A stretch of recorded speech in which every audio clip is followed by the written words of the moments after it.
For being a couple minutes late, I had to set some stuff up. Hopefully, let's see, we start getting some people in. There we go. Got 20 of you online today. How's everyone doing today? I think I got my screens ready. Mr. Cole? That's right, Chris. Not sure what Chris said, but yes, Chris is right, sure. Dr. Bob, Mr. Cole, Irwin. Y'all can thank Irwin for today's topic. Yeah. He sent me a message. Hey, can you talk about A/B testing? And I was like, you know what? Netherlands beat US, so this is his winning. Irwin, this is your winning. I'll do this for you because you guys beat us fair and square. You walloped us. Sean, thanks for coming on. Dave. Excellent. Okay. Yeah, so today we're going to be talking about some A/B testing. What is A/B testing, you might think? We're going to be using traffic control, which I know probably most of you don't have. I released it earlier this year. It's a cool stack. It does some really cool stuff. It's definitely not your average stack, though. It's definitely something very different. Okay. I won't dive into all the features of traffic control today. Maybe we'll talk about it a little bit, but we're going to be talking about how it can help you with A/B testing. And then we're also going to be talking about probably a little bit of call to action because that will definitely help in A/B testing. Okay. Some of the call to action stuff will be a little high level because trying to do that live, I'm kind of in transition. I'm not really using Google Analytics anymore. I'm moving back to Matomo, but I don't really have it set up on my sandbox site. So, I'll admit I was a little too lazy to go ahead and try to set that all up for this live stream. So just being real, guys. Okay. Got other stuff working on trying to get this new Google Map stack done. Almost there. It's really cool. I think it's, I think it's the best map stack out there so far, right? Definitely new, modern. Anything you want to do with a Google map can be done on this. Or not anything you want to do, but everything Google allows you to do. The stack allows you to do it. So you might want to do things that Google doesn't allow us to do, and there's nothing I can do about that. But yeah, I even added some other stuff that maybe a few things that are outside of Google's realm that I've kind of jerry-rigged in. So anyway, back to my original thing. What is A/B testing? Okay, so today we're going to be talking about that. And essentially it's allowing, today we're going to set up two different web pages. Let's say you want to test out some website copy or a design. Let's say, you've designed two different pages or the same page two different ways, and you want to see which of those pages is more effective. Okay, so which do users prefer, right? And how would you know if a user prefers it? Well, maybe if conversion, right? So do you get more sales from this page, or do you get more clicks or form submissions on this other page? And how you track that is through call to action. Okay, that's how I'm going to, you can do it through code snippets as well, but call to action makes it easier. So we're going to be looking at that. Okay. But what traffic control allows you to do is you can set up a single URL, and then you can have more than two, but today we'll probably just stick with two. You can have 2, 3, or 4. I think I allow up to 5 in traffic control. I forget off the top of my head, but you can have up to, I think, 5. But most of the time you only need 2. You're going to test 2 things. And if you go to a URL, let's say, my website /AB test, okay, it can redirect to either page A or page B, right? And it'll just do it randomly. And basically then you can have code on that page that you can analyze in analytics to track whether or not page A converts more than page B. Okay. So that's kind of how things are. There's a couple different ways by default, it does redirect. I do think that is the simplest use case. I'll talk about another way we can use it inside, which makes it a little bit more tricky to do A/B testing. Okay. So if we have time today, I'll dive into includes and importing. But right now we'll just do, we'll handle redirects. Okay. Using traffic control, and doing some A/B testing that way. Okay. So yeah, let's dive in. As true, live stream ability. Oops, I had this on my wrong screen. Okay, as true with most live streams, I have nothing set up. Because yeah, I thought it's always more fun to watch me do it all, right? Instead of me setting up this perfect example and not failing, because hey, even I'm F up every now and then. Okay. This is my sandbox project. It's opening up. I do have a router page set up. We'll go over that. I think this page was just set up when I was testing traffic control, and it's still in this project. Okay. Never mind all of these other pages. I'll probably just create a few new pages for us to play around with. Okay. But if you know or don't know traffic control, it's kind of like, let's see, like SEO helpers sitemap, where it needs to be a dedicated page. Okay. So, I have this page, I call it router. It actually needs to be it only supports the file name router.php. So you have to set it up as folder / file name as router.php. Then you can publish. Okay. There's step-by-step guide right here inside edit mode to help you out. And then we're going to set up a bunch of routes. Okay. Let's go ahead and delete that route because we definitely don't need it today. There's some stuff you need to copy and paste into your htaccess file. I do already have that, but it's just this exact snippet. You don't even need to customize it. Just plop this at the bottom of your htaccess file. It doesn't need to be at the bottom. Okay, so just make sure you're at the bottom. Okay, as you see, the very last rule in your file.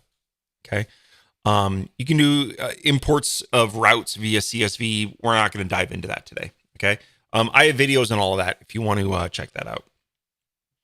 All right, so let's set up a route. Okay, so we're just going to set up a route. So I'm going to add this route, and my route is going to be, let's do /AB test. Okay. So up here, we see my route, and that is the URL. So when I go to this, I'm going to be publishing this to sandbox.joeworkman.net. And when I go to sandbox.joeworkman.net /AB test, this route will be triggered. Okay. So you want to set this to get.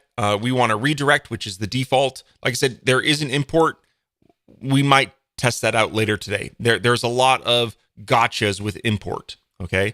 So we're going to set up that. We're going to set up a 302 redirect. You can, or temporary.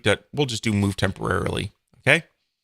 I think that's, a good solution. It's just a temporary thing. And we're going to redirect to some URLs here. Okay. And I believe you need to put the full URL, if I remember correctly. Hold on. URL or path. Okay. So I'm going to add some URLs in here, or actually I'll probably just put the paths, but those pages don't exist yet. So we're just going to do it /test A. Okay. And /test B. Okay. Those URLs don't exist in the project. I'm going to create them right now. Okay. For us. You can do up to 4. I said 5 earlier. My bad. It's 4. If you need a 5th, hey, I can add a 5th. It's no big deal. But I was thinking, I think 4 is a lot. Not many people are going to want more than 2, but there we go. Okay, we're not going to go over route expiration. I just want this one to always be true. Okay. So let's go ahead and set up some A/B tests. Let's set up a new page. We're just going to make it crazy simple for right now. We're just going to add them up top. We're going to do A/B test A. Okay. And let's just chuck in site styles, and let's do a container and a 1 column and some text. Boop. Okay. And we're going to make this test A. Okay. And let's go ahead and duplicate this page. And this one is going to be B. B test. Okay, this one. So it's kind of a parent, A test. Okay. And on B test, we're going to do test B. Okay. And the URLs. So I need this to be /test B. Okay. This other one is going to be /test A. Okay.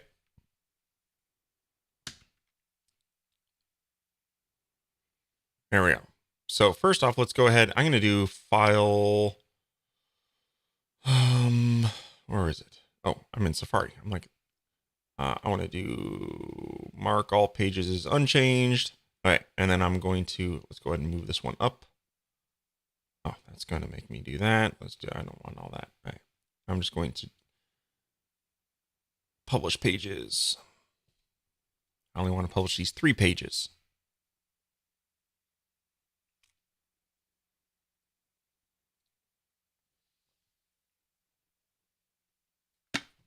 Oh, let me get the chat.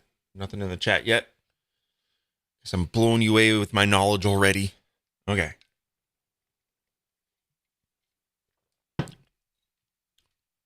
So first off, let's go ahead and let's go to sandbox.joburg.net/test A.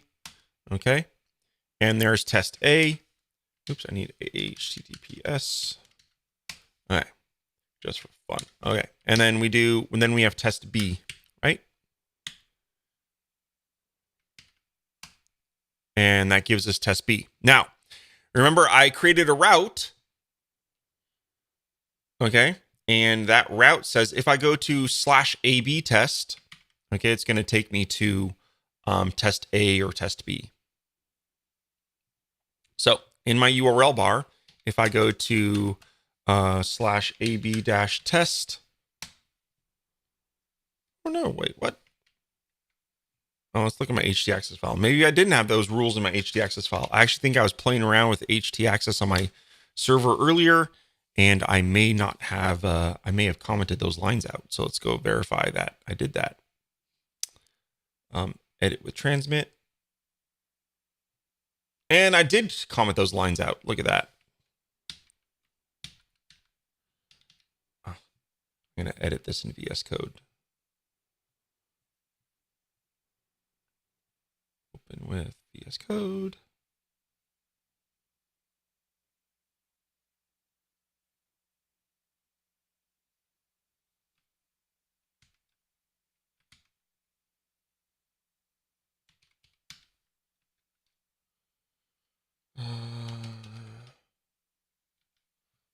Oh, it does say Apache. Cool. All right, so we're going to go ahead and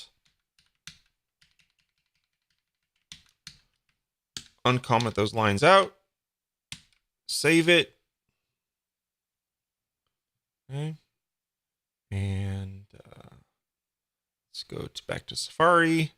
And voila! There it goes. So now I went to /AB test, and you see that the URL changed. It took me to test B. Okay. And now the problem is like sometimes, you guys all know Safari, right? So if I go to Safari again, yeah, see, Safari cached that request, drives me bonkers, right? So let's open up, I think if we open up a private window, let's do AB-test. And there, that time it took me to test A. We refresh again. It's still going to cache it, but oh, wait, AB-test. Redirect again.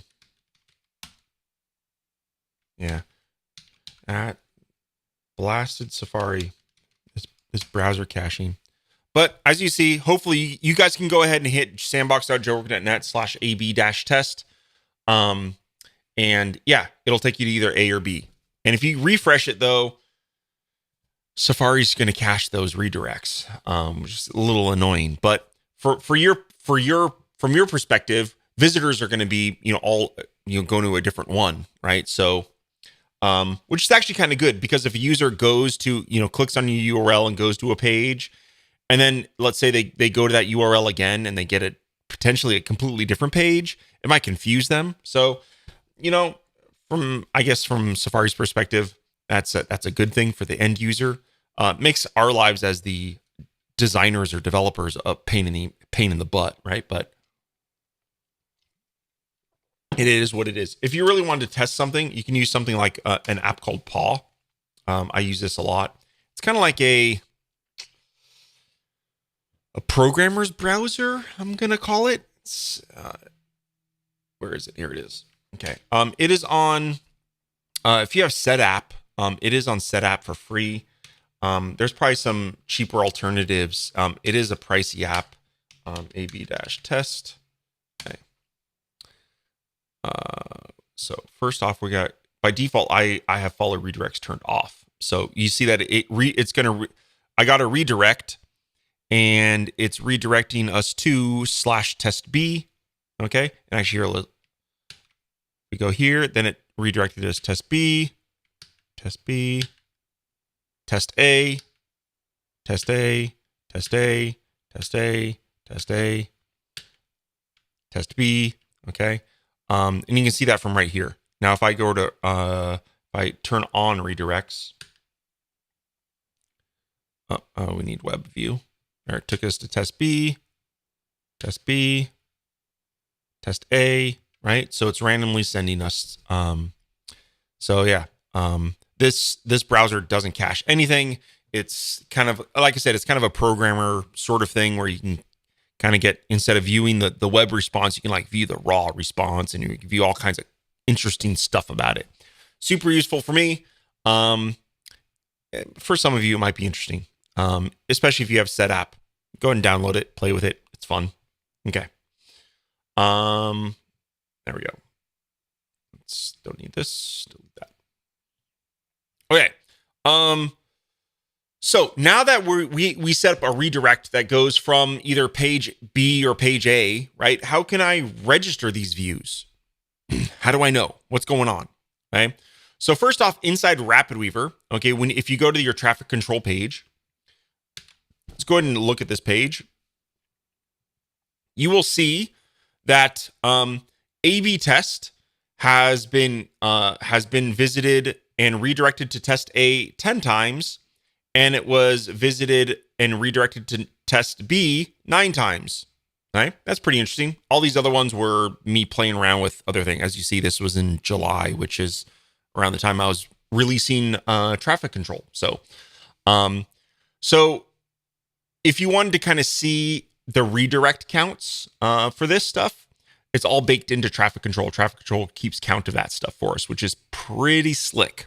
You will notice, though, that if you just kind of refresh the page, because of those browser caches, it doesn't register if you're just like refreshing your page all the time.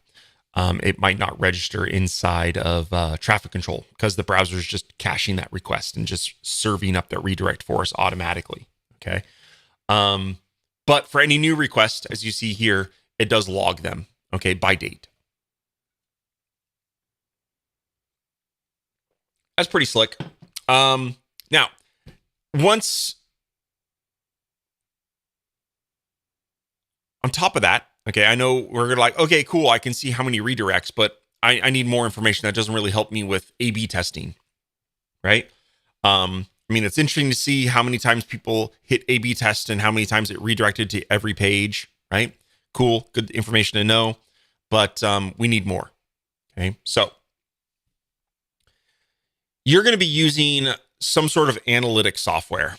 And like I said, unfortunately, right now, this is going to be conceptualized because this particular domain isn't hosted on any analytic software. Okay, so I'm sorry.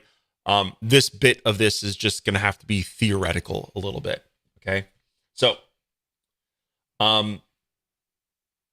in theory, right, you're going to have analytic software, be Matomo, which is like a self-hosted software that I'm starting to use again, or you're using Google Analytics, okay, or you're using most of the time you're going to be using one of those, probably Google Analytics. There's other analytics software out there. A lot of them are pretty expensive for the paid ones. There used to be one that kind of integrated with RapidWeaver. It was super cool looking interface, but it just got uber expensive. I forget the name of it. Okay. Erwin asks, for split testing, it's a good thing. No cookies required. Exactly. There is no cookies. The traffic control doesn't use cookies. It's all just randomly redirected to on the server. Okay. So what was I talking about? Oh, analytics. Okay, so you're going to be loading Google Analytics on page A and page B. Now, because we're doing redirects, you're going to be able to see in your analytics software all the hits on page A and all the hits on page B. Okay, so you can actually see that. Okay, and now I'm not an analytics wizard. I know there are some form, and there's also even e-commerce tracking. Okay, inside analytics. That's been on my to-do list for like 10 years, is to set up like proper like analytics tracking through my shopping cart system. I've never really got it working well. But Go Squared, Roy, there we go. Go Squared was the service I was thinking about earlier. Okay. Good one. Good shout. I think they do have a free plan, but I think it's pretty limited. I think you're limited on the page views and stuff like that. I used them for a short while because their website looked really cool. But now they're like super expensive. So I do use Matomo. If you guys are curious, I think we're going to be pretty short today. I'd be happy to give you a tour of Matomo if you want to have a look. I'll log into my instance and maybe we can look at the stats for my World Cup website. Okay. Because I do run it on that. Okay. So what are some other things that we do? Like I said, we can use a stat called call to action. Roy says they limit you to weekly reports. Okay. So we can use call to action. Oh, I'm not sharing my screen. Better share my screen before I start doing all this work, or else you guys are going to beat me. Scott's going to do something mean to me. Okay. So let's say I have a form on this page or a button or, some sort of action that I want to make sure people click on. Okay. So let's just quickly build out a quick little form here. Let's just do a form. Okay. And it doesn't really matter what the form is. Okay. Let's do a couple of text inputs, and then we need a submit button. Submit. All right. So here I have a form. All right. Let's go ahead and do. Oh, not button. Let's submit. Okay. So we have this form. Let's go ahead and copy that to our B page. Okay. And pretend that these pages had different designs. Okay. Like I said, I'm just trying to get the raw basics out to you. Test page A could have completely different text, completely different design, maybe even a different form. Okay. Maybe you're testing different forms or different checkboxes or whatever. You can test whatever you want. Okay. But what we want is, I want to know whether or not users on page B submit this form more often than users on page A. Okay. Maybe page A, we load the form in a lightbox, and page B, it's not in a lightbox. We want to see which one gives us a bigger conversion. Okay. You could do that very easily. Okay. So how do we track these form submissions? So we're going to go to call to action. I didn't get that. Could you try again? I'm Siri. I'm not even talking to you. Thank you. Okay. We're going to go to call to action. We're going to add this to the page. Okay. And, since this is a form, Siri keeps wanting me to talk to her and she doesn't want me to ignore her. Okay. There we go. There's a few different things. So call to action allows us to, I'm not going to do a full overview of call to action, but it basically allows us to do various actions based on a ton of different events on the page. Okay. A lot of times it's using for, pop-ups and things of that nature, but we can also use it to trigger analytics events. Okay. So in this case, I'm going to use an external trigger. Okay. and we're going to do form submit. Actually, because we're using Foundation 6 forms, I can actually do some better. I can only submit a trigger if the form is a successful submission. Okay. This form submit is if you have maybe some other form that isn't a Foundation 6, I can trigger a action here when the form is submitted. Okay. But in this case, we're using Foundation 6. So I'm going to trigger an event when the form is successful. Okay. Now what are we going to do? So in this call to action, now you can set up multiple triggers as well, but that's the only trigger I need. I need a trigger when a form is successfully submitted. Let's go ahead and on call to action, you'll see in here we have analytics tracker. We're going to go ahead and set up. There's a bunch of. I forgot about Clicky. I did use Clicky for a little while. I think they're pretty reasonably priced. I think it's pretty cheap. I don't remember, but Matomo is open source. And it is completely free to use. They do have some premium plugins that I'm tempted to pick up one day. Anyway, but you can use Google or you can use Matomo. I support all of these particular trackers. Okay. Chances are you're using Google. So what you're going to do is inside, you're going to set up something called a Google event. Okay. And so whenever this form is successfully submitted. Now, this does require that you have Google Analytics on the page in order to use the Google Analytics tracker. So you have to have the analytics snippet somewhere on the page. This will basically send an event to Google Analytics, and you can categorize these events any way you want. Basically, there's a hierarchy. So you can be like, in this example, let's say I want to do category is A/B test. Okay. Action is form test. Okay. And label is test A. Okay.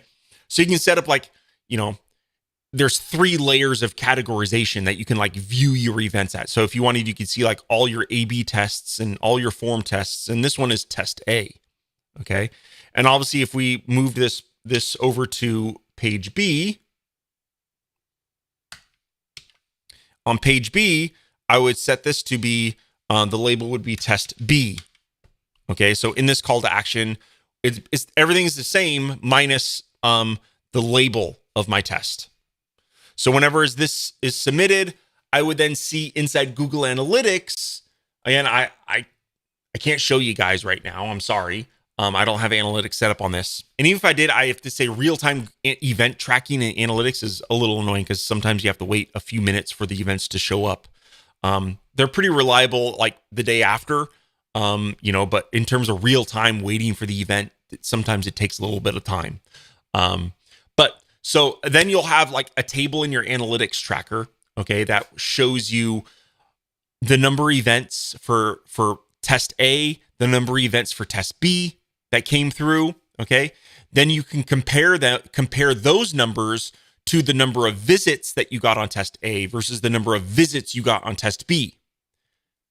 And there we go. There's your A/B tracking. At that point, you can then know whether or not test A or test B was more successful. At that point, then what you'd probably want to do is you're going to delete the route. So let's say I determined that test B was the successful one. Okay. What am I going to do now? So basically what I'm going to do is I'm going to go ahead and I'm going to delete page A for my project because it sucked and nobody liked test A. Okay. And basically I'm going to go to my routes. I'm going to delete /AB test. Okay. And then I'm going to go to here and I'm going to change the URL of this page. Instead of being test B, I'm going to make it A/B test. That way, now this test B page is A/B test. So if I were to republish this, traffic control no longer is handling the routes for A/B test because I determined which one is the winner. And now I'm upgrading the test B page to be A/B test. Oh, shoot. I didn't screen share. Now I have to redo all of that.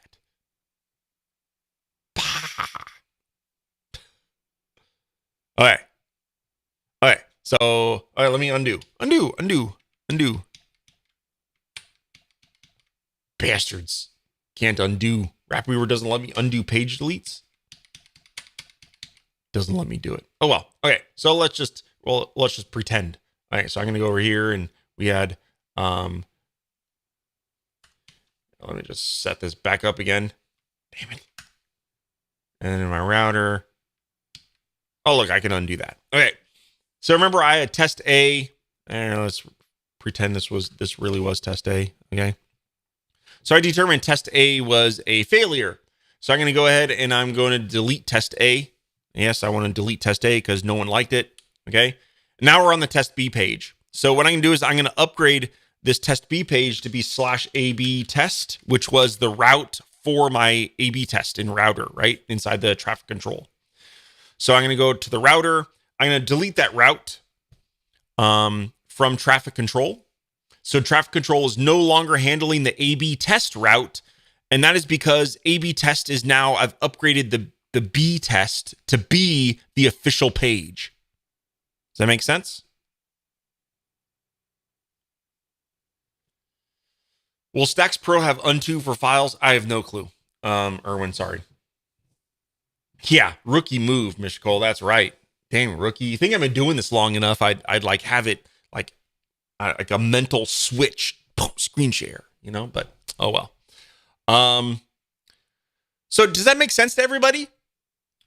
I think I'm pretty much done with A/B test. I mean, it's really super simple. Minus, the analytics event stuff might be a little confusing for some of you because maybe you haven't done it, but call to action makes that super easy to do. Okay.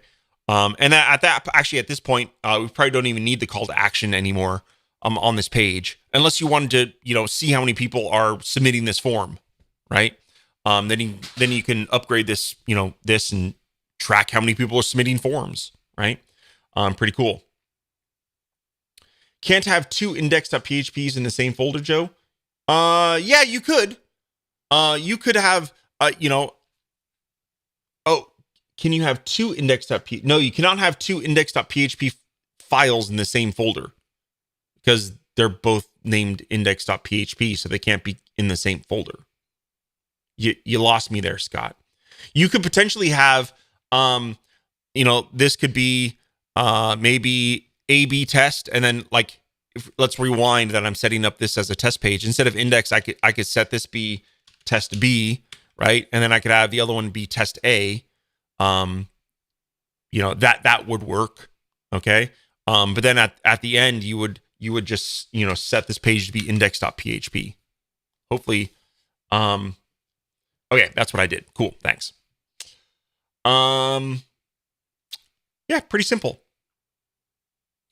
See, I thought last week's was going to be super quick like today. And I thought, you know what, today I'm not going to say it's going to be a short one because last week I said that and I went long, super long. So, yeah, A/B testing. Oh, so another thing, let's think of some other ways we could use A/B test. Let's say you, for some reason, you didn't want to use two different web pages. What are other ways we could set up A/B tests? Okay, so let's go ahead and I'm going to set this route back up here. Let's just set /AB-test. Okay, and when I go to A/B test, I want to redirect to let's call it tester question mark test equals A. Oops. Equals A. And then we're going to redirect this one to be we need a slash in there actually. All right. Hey, for those, this might be kind of next level stuff. I think it's probably easier to look down here. So when I go to A/B test, I'm going to redirect to either tester question mark test equals A or tester question mark test equals B. Okay. So let's set up a new page in here. And let's call this tester. Okay. And what you can do here is just set this up as /tester. Okay. Now, what is this page going to be? Let's go ahead and set this bad boy up. Let's set up a container.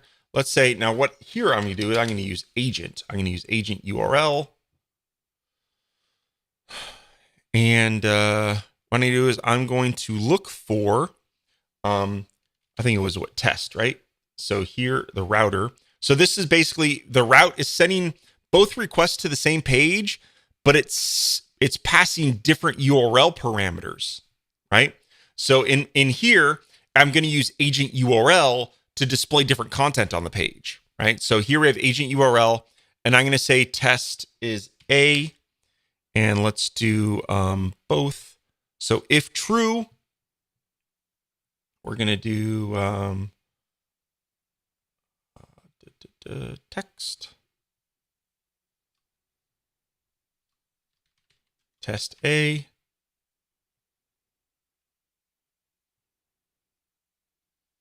Test B.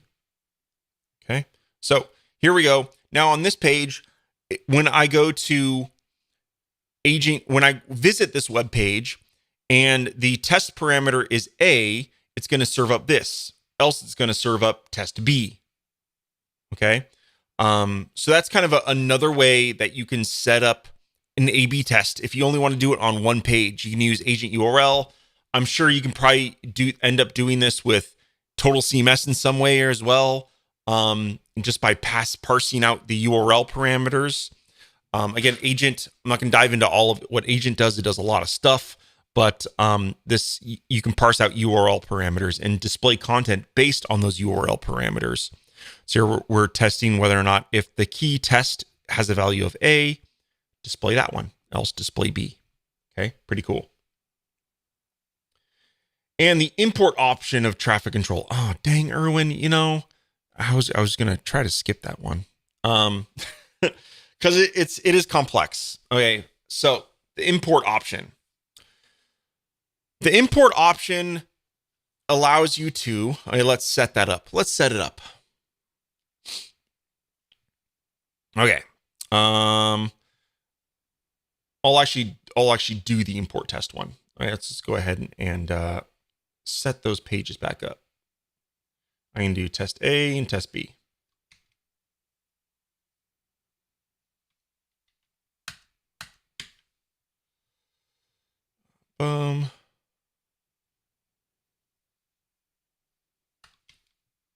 Test A, test B. Let's set up those URL, the page paths. So this is test B, okay, and this one is test A. Okay, and let's look at the router.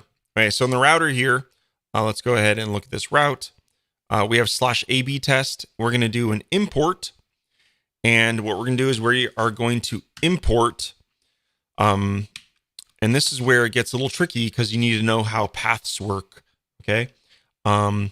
Without diving into paths and teaching you paths, I have a live stream on paths. I'm just going to do / test A / index.php.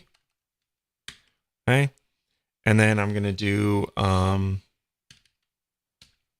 test B / index.php. Okay. So what this is going to do is, instead of doing redirects, it's going to import one of these pages and import one of the others. Okay. Hopefully that makes a little bit of sense. Now there are caveats to this, because depending on what stacks you have on the page and stuff like that, importing of the files may work or may not work. Okay. And there's a lot of caveats. You might need to, let's go ahead and publish this. Okay. I give this a 50% chance that there's probably going to be publish errors, maybe even a 70% chance. Mark is all unchanged. We're going to publish these pages.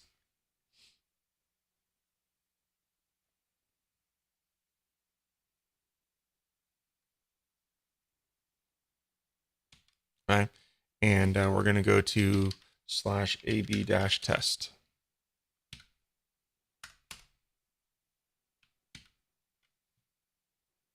All right.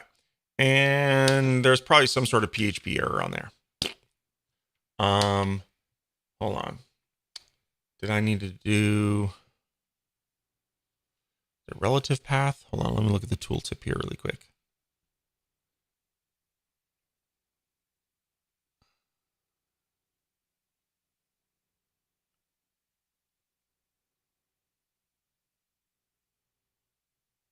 I wonder if I need to do without the dots.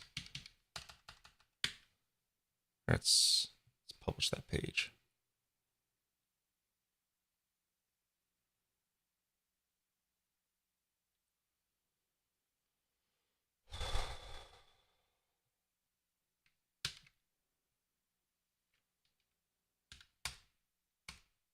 Oops.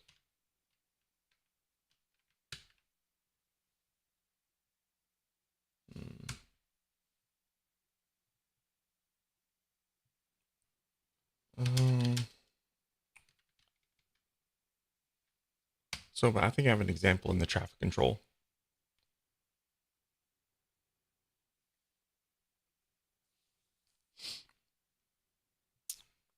Import. Okay. Oh, actually, I have a good. Okay, cool. I was going to talk about this.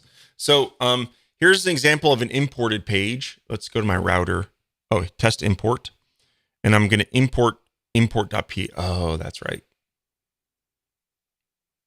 Yeah, when you're doing import, I kind of recommend that the pages that you're going to import, are at the root level of the website.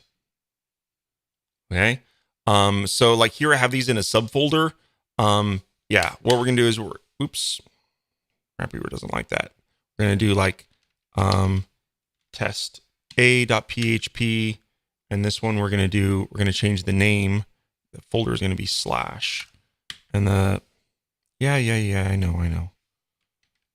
Test B. Okay. I'm gonna have to mark all as unchanged there. Oh, I need to change my router. So I go here, and then we're gonna change this to be testa.php.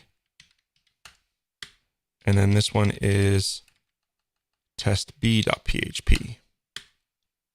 All right, I think this should work now. Let's go ahead and publish those pages. Now, one thing I want to note, so in this, in the traffic control demo file, I have a sample page that I'm importing. Okay.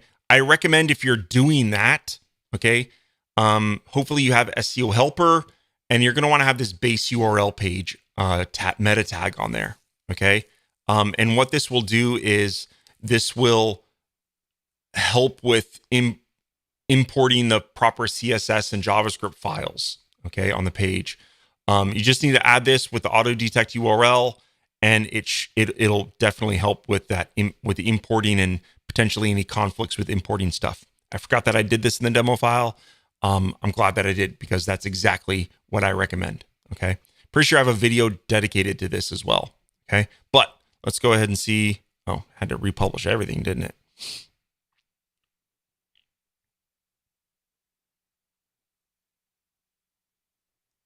Will import work better with offsite? Or is it something for next release?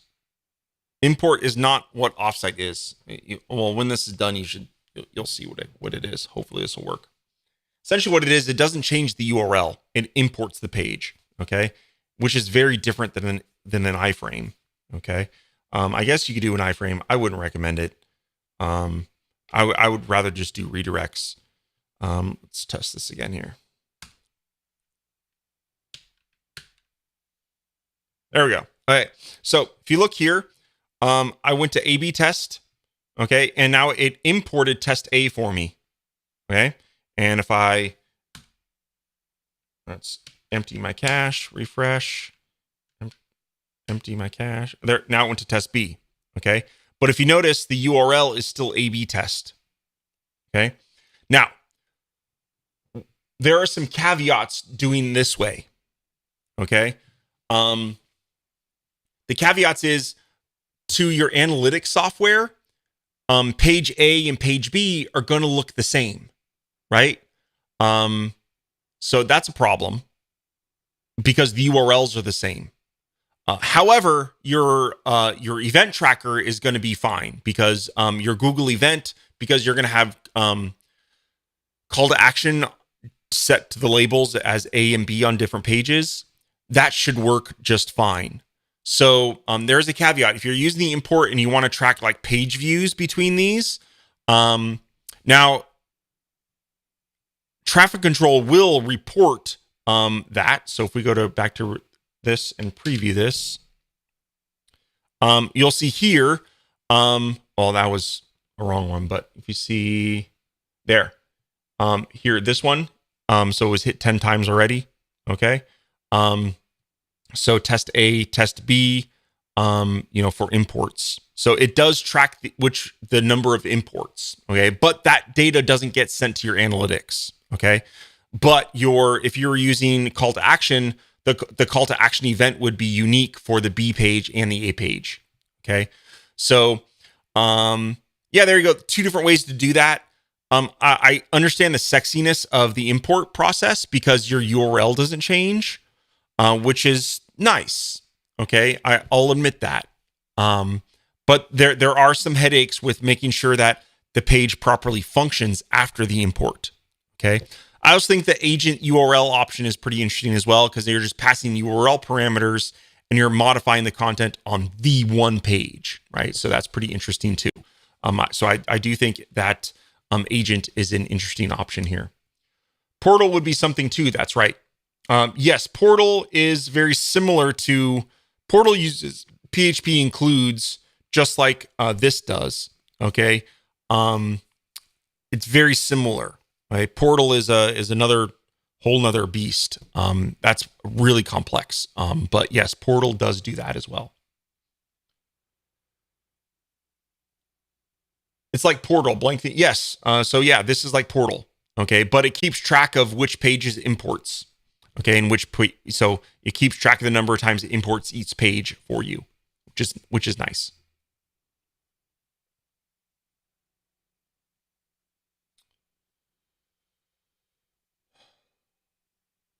Oh boy.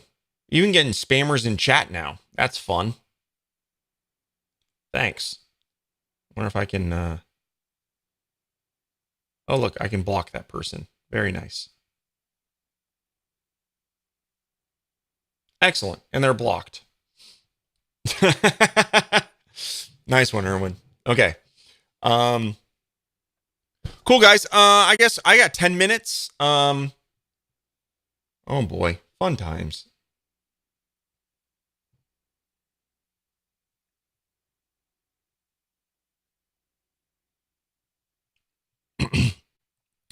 Why don't I go ahead and I'll show you my Matomo instance. If anyone's interested. Is anyone interested? Probably. Why not? Matomo. We'll look at my my World Cup metrics site.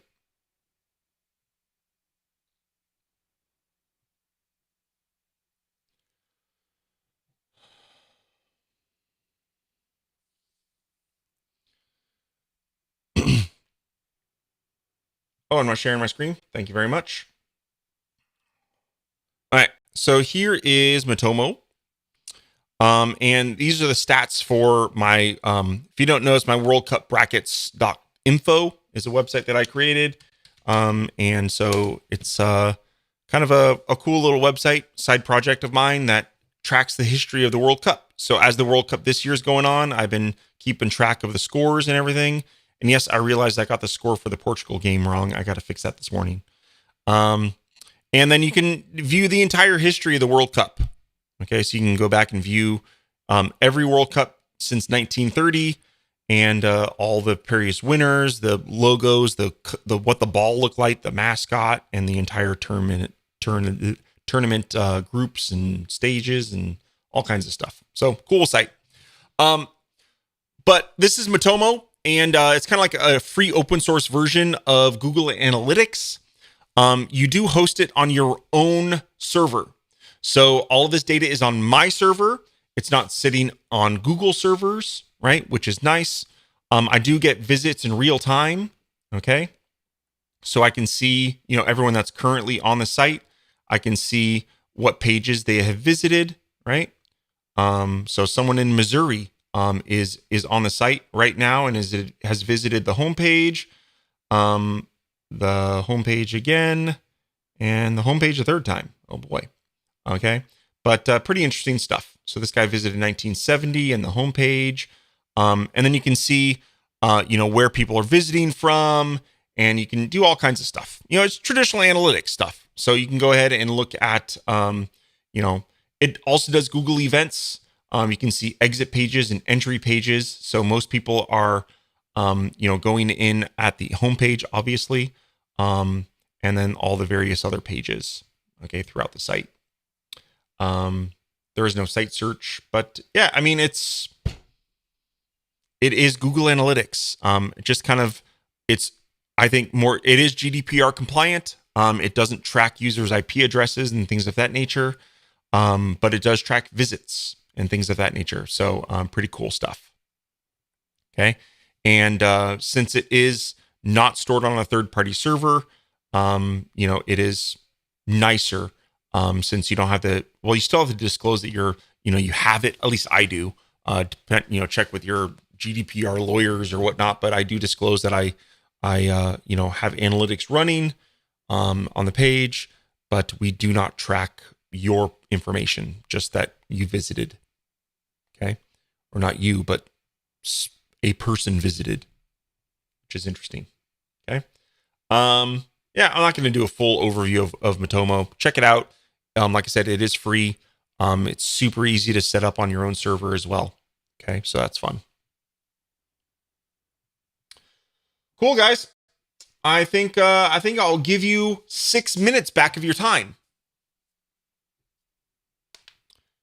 I like saving my data. Yes, me too. I like saving data on my server as well, Roy, because I just feel more comfortable me being in charge of it rather than Google being in charge of it. So I agree 100% with you, Roy. On import, should the page that you import have a blank theme? It can have whatever theme you want. Because traffic control doesn't have any theme. So it's importing the entire page. Okay. So it's not like Portal in that you have to make sure you have like the portal in and the portal out in a certain theme set, because in Portal you're importing it to a part of an existing page.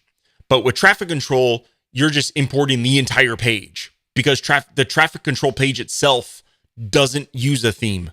You can have a theme set on the page, but it just ignores it. It ignores it. Okay. So, traffic control is simpler than Portal in that you don't have to worry about having the portal in and the portal out and then using the portal theme on a certain page.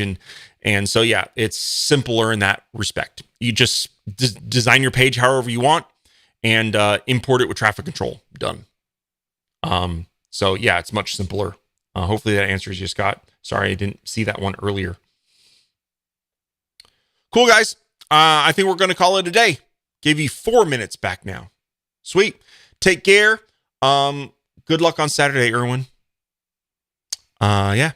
Don't know what your chances are. What do you think? I don't know. It's going to be a tough one. It's against Argentina, right? Yeah. Fun times. We got 2 days off. I'm going to go jump on my Google Maps stack and start working on that. If you join our Hangouts on Friday, I'll give you guys a sneak peek at it this Friday. I should have it all done. Maybe even have some testers play with it by Friday so that I can maybe massage it a little bit more.